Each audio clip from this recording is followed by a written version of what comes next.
Welcome to part 8 of Pokemon Moon. We've just beat the Grand Kahuna. It wasn't really that grand, you only had 3 Pokemon and they were pretty low level. Well, all the Kahunas have really low amount of Pokemon on their team. Like, I think even the last one only has like 3 or 4.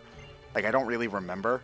Like, I can check Now, it, actually. I'm not going to actually rag on gym trainers, on gym leaders specifically, and or the Kahunas in this case for having smaller teams.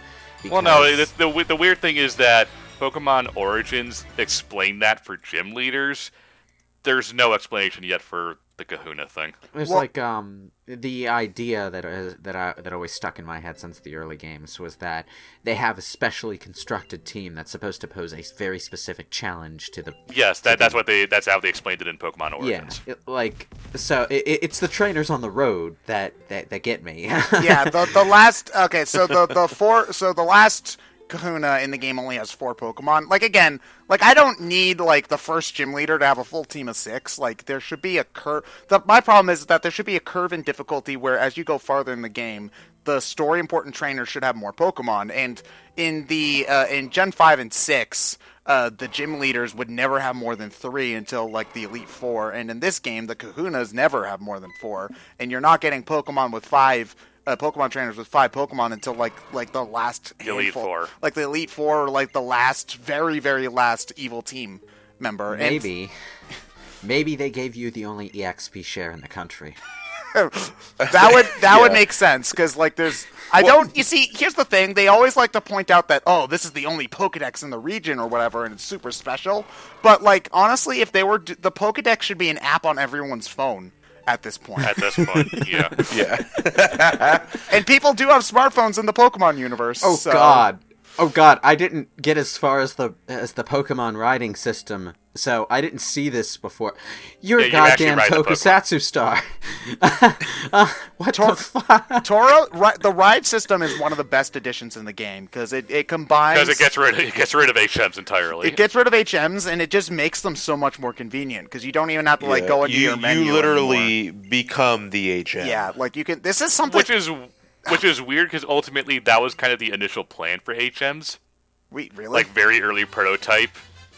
Gen 1, you were going to get like hedge clippers and other tools. Why didn't they go with that? Because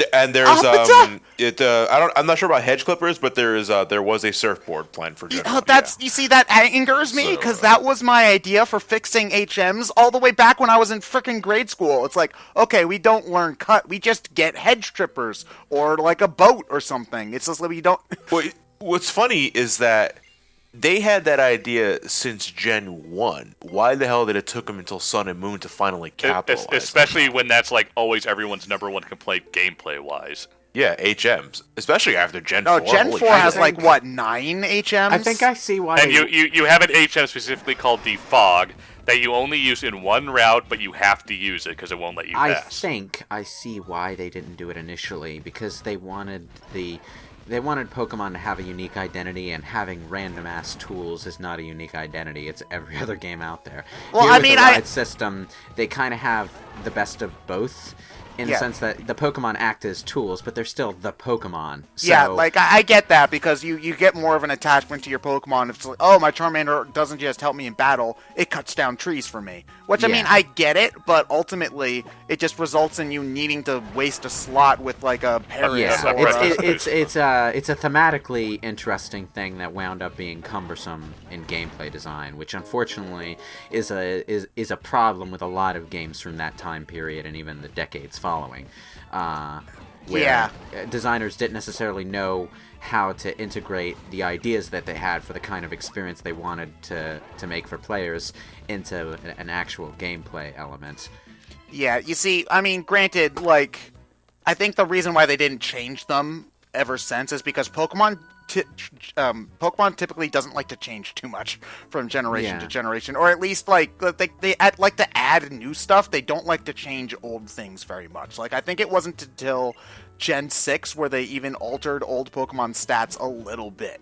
Like, they would buff like some weaker Pokemon's defense stats up by like 10 base stat points, which isn't a lot, but it's something, you know? When really the only way to make some of those Pokemon viable anymore is to just change their stats. Yeah, like people, I think Ryan put it best where people don't really care if you change the way certain moves work or certain evolution stuff works, because like it's just the new game. Like who cares, you know?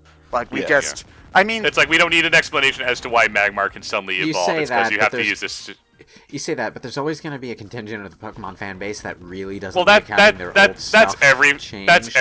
That's every fan base. I think it's better when. Unfortunately, in Pokemon's case, it's not just whining in the wind, because most of the Pokemon games anyway allow you to take your old Pokemon from the last game and trade them up, and then you do that and find that they're different. Well, now you know the pain of every fighting game fan who's ever had a sequel to their favorite series, but still.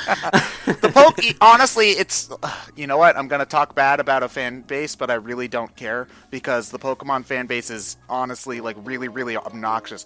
Oh no, we went a whole year without a Pokemon game. Oh no! And then you're just looking every nearly every other video, like the Sonic fan base did the same thing too. Oh no, we went 2 years without a Sonic game. Oh my gosh, go talk to literally every other fan base. To be fair, there's a little less, I would actually say, a little less reason to complain about that. Oh, you lucky son of a bitch! Rockruff is not a common drop in this area. Not only is a Pokemon game, I would say, longer than your average Sonic game, but the actual competitive element does provide the game more staying power. If I were to... The problem is the competitive element is changing every generation anyway, because you add new Pokemon, new items and stuff. I don't think changing stats is going to do that much when you're going to be completely changing the metagame every generation anyway. Yeah. Yeah, because no matter what, Gen 3 Gyarados is not entirely the same as Gen 4 Gyarados. And, well, in Gen 3's case, they had every reason to change those stats because you couldn't uptrade or backtrade. But, well, no, we get that. It's just one of those, the whole, certain fans will get pissy or all that. I don't think holds water when the vast majority, A, don't care about that as much, and B, it's just a better quality of life thing going forward. The point I was trying to make with that, though, is that those people are going to be the ones who bring their old Pokemon up a version and then get upset when those Pokemon are no longer as viable or they're... Well, then they need to get over it because they were going to be changed anyway because you have new Pokemon and well, I'm not saying I agree with them, but Nintendo, Game Freak, they kind of dug themselves that hole by insisting that the Pokemon always should be tradable upward and downward between them. Well, I mean, it's not a bad... Honestly, I don't think that's wrong, though, because your attachment to these Pokemon is the reason why you play the game, also. Well, true, but at the same time... But here's the thing.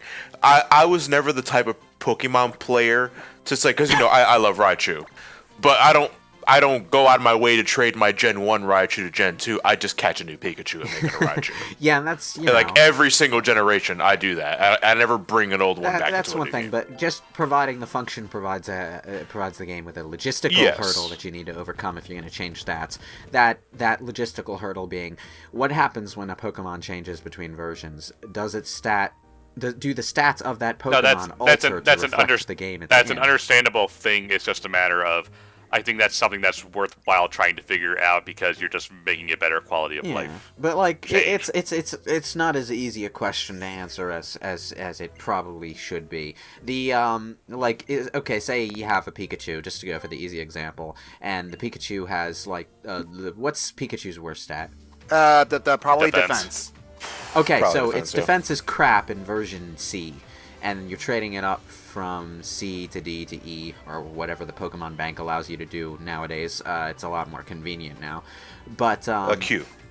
You trade that Pokemon up. Its defense has been buffed, and maybe one of its better stats has been slightly lowered.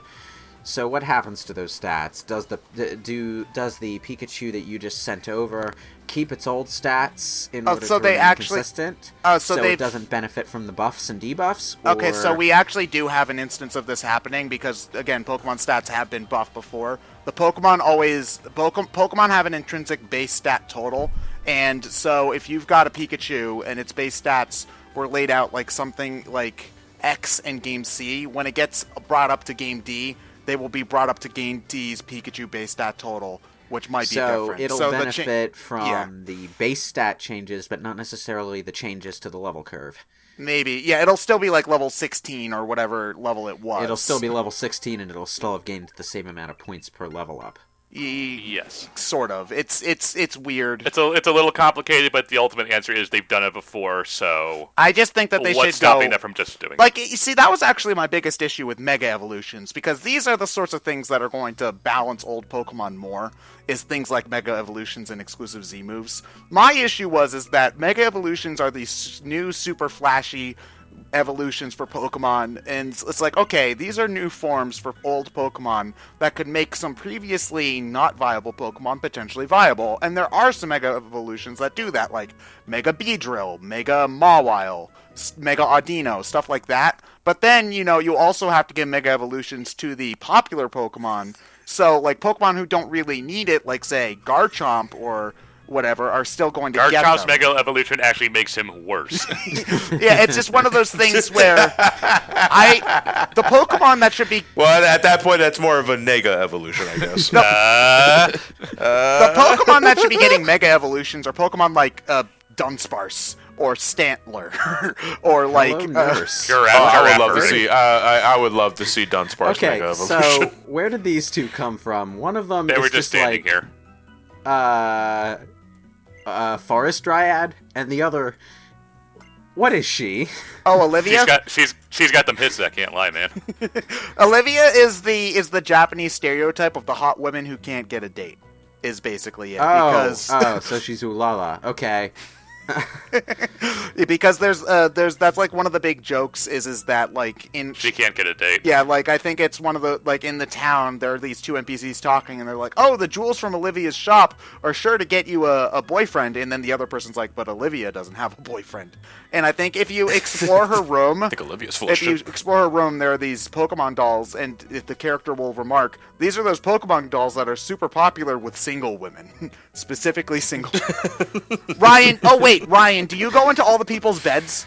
Do you smell their beds? No. Ryan. No. Ryan, that's the best part of the game, is smelling everyone's bed. What? Oh, if you go into everybody's house, you can hop in their bed and the protagonist will remark on how it smells. Like, for example, the water captain Lana, well, you go into her bed and it's like, it smells like a salty breeze or whatever. And like Malo, who is the grass captain who we just met with the green hair, it'll be like, oh, this smells like weed. Well, it does say it smells like herbs and spices. So what does Olivia's bed smell like? Loneliness? I think it's like... It smells like alcohol. Her bed reeks of Tinder. High unexpected plot point. Yeah, so... I mean, it's creepy. Like, why do you smell people's beds? Well, no, high unexpected plot point with Lily here. Oh, with the clothes, yeah. Like, that's... Like, the fact that when I played this game the second time, there's a lot of subtle writing things that I didn't notice. Like, for example, she says, wow, you've got a really nice mother. And, like, that's actually a plot thing with Lily's mom coming up later in the story. Where it's just, like, she's like, wow, I don't have that. That sucks. But, yeah, Lily is a great... My mom dresses me up as an alternate dimension jellyfish. Wow, you've got problems, Lily. No, she has problems. Oh, I mean... You know, which was weird, because originally I thought it was the other way around. You thought that the Pokemon was... Yeah, that's, I think, what a lot of people... I thought Lily was the alternate dimension Pokemon. Oh, you thought that we were getting Pokemon Heroes up in this. Okay. Yeah. Yeah. I guess it was only a matter of time. But I originally thought that she was a Pokemon. Yeah, that's what I thought too when I first looked at the. Because I saw the design of the Ultra Beast and I was like, that's Lily. We're dancing here for this season. We'll keep on dancing for no reason. One day we'll disappear for no reason. I mean, okay, every Pokemon game has something like that. Like, I mean, the guy in Gen 1 freaking just wants his coffee, but still, like, it's always really aggravating whenever they do it. Yeah. At least in Gen 5 they had the courtesy to call it out for being stupid. Lady, what is your hair product? I want to buy it.